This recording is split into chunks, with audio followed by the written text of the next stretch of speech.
자, 이번에는 27번 문제를 해설을 하도록 하겠습니다. 일단 이 문제를 쭉 보면 이제 조건은 이제 이미 풀어본 친구들이기 때문에 이제 조건은 다 알 거고요.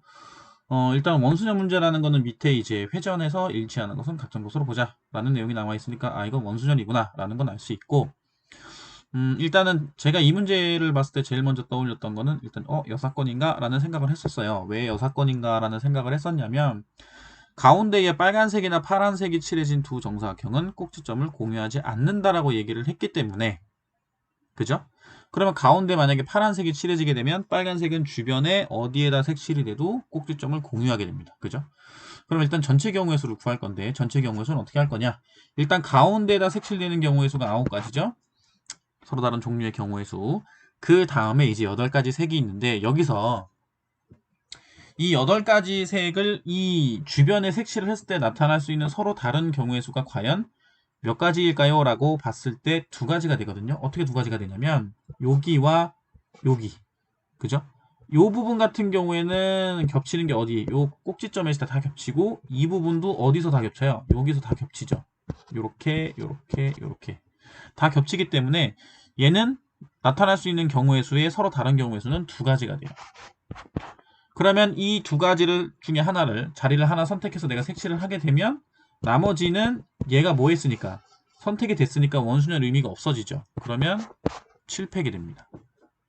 그죠? 그래서 전체 경우의 수는 9 곱하기 2 곱하기 7팩이 돼요.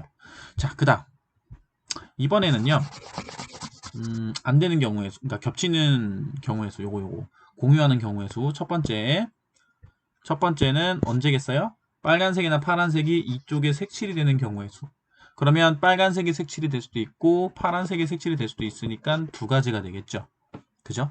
그럼 마찬가지로 내가 만약에 뭐 파란색을 가운데다가 색칠을 했다고 칩시다. 그죠? 파란색을 가운데다 색칠을 했다고 했을 때 빨간색이 색칠될 수 있는 서로 다른 경우의 수는 몇 가지가 되겠어요? 지금 해놓은 것처럼 2가지가 되겠죠. 그럼 나머지 몇 개? 7팩이 됩니다. 이렇게 해서 이제 가운데다가 색칠이 됐을 때 나타날 수 있는 경우의 수를 구할 수 있고, 그 다음 이번엔 2번째죠. 2번째는 어디겠어요? 가운데가 아닌 나머지 부분에서 겹치는 경우의 수를 구할 건데, 자, 처음에 했었던 것처럼 내가 만약에 어느 쪽에다가 파란색을 이쪽에다가 색칠을 했다면, 그죠? 케이스를 몇 가지로 나눌 거니까 이쪽 끄트머리에 색칠이 됐을 때와 가운데 색칠이 됐을 때 2개로 나눌 거기 때문에, 그 중에서 첫 번째 끄트머리에 파란색이 색칠이 됐다면 이때는 어떻게 될까요? 라고 했을 때 빨간색을 색칠할 수 있는 경우의 수는 여기와 여기 2가지가 됩니다. 그죠? 여기와 여기 2가지. 즉 이때는 1번인 경우는 2가지를 색칠을 할 수가 있어요. 여기서 이제 주의해야 될 거는, 그러면 끄트머리에 빨간색이 색칠이 되고 이쪽 이제 요 부분에 파란색이 색칠이 될 수도 있지 않느냐라고 생각을 할 수 있을 건데, 얘는 그건 이제 구분을 하면은 안 되겠죠. 그죠? 그건 왜 구분을 하면 안 되냐면, 제가 2번에서 뭘 할 거니까 파란색을 가운데다가 색칠을 하고 이제 시작을 할 거기 때문에, 그렇게 되면 이 위에, 그죠? 이 위에 또 이제 빨간색을 색칠을 하는 경우에서는 어떻게 돼요? 겹치게 됩니다. 그래서 얘는 색깔 구분을 어떻게 할 필요가 없게 돼요. 그러면 요 2가지가 발생하고 내가 만약에 이제 이쪽에 파란색이 색칠되고 빨간색이 색칠했다고 치면 이때도 역시나 뭐가 돼요? 7팩이 되겠죠. 자, 2번째 볼까요? 두 번째는 본 것처럼 이쪽에다가 파란색을 색칠을 했을 때, 그럼 이쪽에다가 파란색을 색칠을 했을 때는, 그죠? 이쪽 2번째 경우입니다.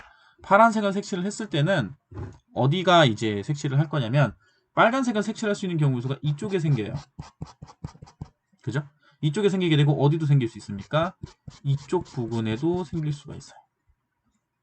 맞나요? 이쪽 부분에. 그럼 자리가 이렇게 2개의 경우의 수가 이제 색칠이 될 수 있기 때문에 여기도 이제 얼마가 돼요? 파란색. 그 다음에 또 뭐?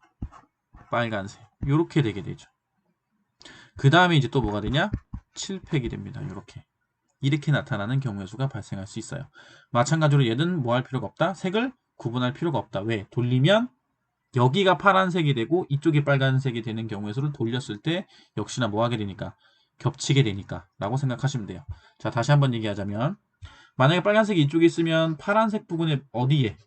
왼쪽 부분, 이쪽에서 봤을 때 왼쪽 부분에 색칠이 돼 있죠.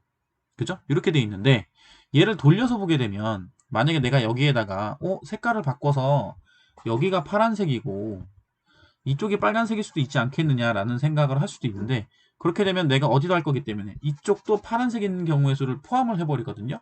그러면 여기서 봤을 때는 얘가 빨간색이 왼쪽에 되는 거니까 얘랑 어떻게 돼요? 겹치게 됩니다. 그래서 얘도 굳이 뭐 할 필요가 없다?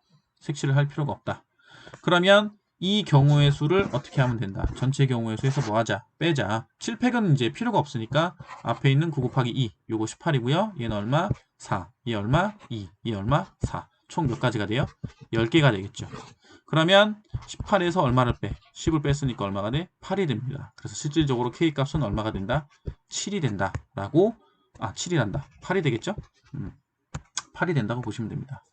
근데 이제 요거를 여사건이 아닌 문제로 만약에 본다면, 그냥 일반적인 생태에서 한번 색칠을 해본다면, 어떻게 해볼 것인가에 대해서도 한번 설명을 해볼게요. 처음에 얘기했던 것처럼 서로 다른 경우의 수가 어떻게 들어갈 수 있냐면, 요 자리. 자, 색을 보고, 요 자리, 그 다음에 요 자리가 들어갈 수 있고, 가운데도 들어갈 수 있긴 한데, 얘는 이웃하면 안 된다고, 꼭지점을 공유하지 않는다고 했으니까 가운데는 색칠을 할 필요가 없겠죠? 그러면, 자, 케이스를 어떻게 색칠할 수가 있냐면, 여기 아니면 여기니까, 내가 만약에 이쪽에다가 파란색을 색칠을 했다라고 생각을 해봅시다. 그럼 이쪽에다 파란색을 색칠을 했을 때, 겹치지 않게 빨간색을 놓을 수 있는 경우의 수는 여기 하나, 여기 둘, 여기 셋, 여기 넷, 여기 5가지가 돼요. 그죠? 이렇게 나타나게 될 겁니다. 그러면 파란색을 이쪽에다 색칠했을 때 나타날 수 있는 서로 다른 경우의 수는 5가지가 돼요. 이때 5가지. 그리고 마찬가지로 이번에는 두 번째 경우의 수. 내가 만약에 이쪽에다 파란색을 색칠을 한다면 여기에다가, 그러면 빨간색이 색칠될 수 있는 경우의 수는 겹치지 않게끔, 공유하지 않게끔 선택될 수 있는 경우의 수는 여기, 여기, 여기 이렇게 몇 가지가 돼요? 3가지가 됩니다. 그러니까, 그죠? 그러니까 그러면 처음에 했을 때 몇 가지? 5가지가 되고, 두 번째 했을 때 몇 가지? 3가지가 돼서 여기에다가 얼마를 곱하면 돼요? 7팩을 곱하면 되겠죠. 그럼 얘도 역시나 8 곱하기 7팩이 돼서 여기도 8, 여기도 8. 그래서 여사건으로 해도 8이고 그냥 문제에서 시키는 대로 해도 8이 된다라고 볼 수가 있어요. 무슨 얘기인지 알겠죠? 그래서 이제 이 부분이 내가 좀 잘 이해가 안 간다. 지금 배치하는 게.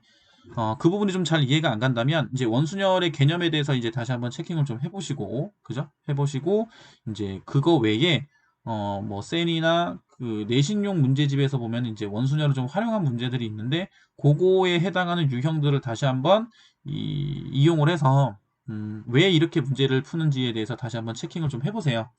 이제 원순열 같은 경우에는 개념이 굉장히 중요해요. 그냥 단순하게 n번 돌려서 n으로 나눠야지 이것만 생각하고 문제를 풀게 되면, 원순열이 이런 식으로 응용이 돼서 나오게 되면 이게 왜 같지? 이렇게 생각을 할 수도 있거든요. 그러니까 그 부분에 대해서는 다시 한번 꼭 체킹을 하셔서 다음에 원순열 문제 유형이 변형돼서 나왔을 때 꼭 틀리지 않도록 하시기 바랍니다. 그래서 K는 8이라는 거 다시 한번 말씀을 드리고, 요 27번 해설 강의는 마칩니다.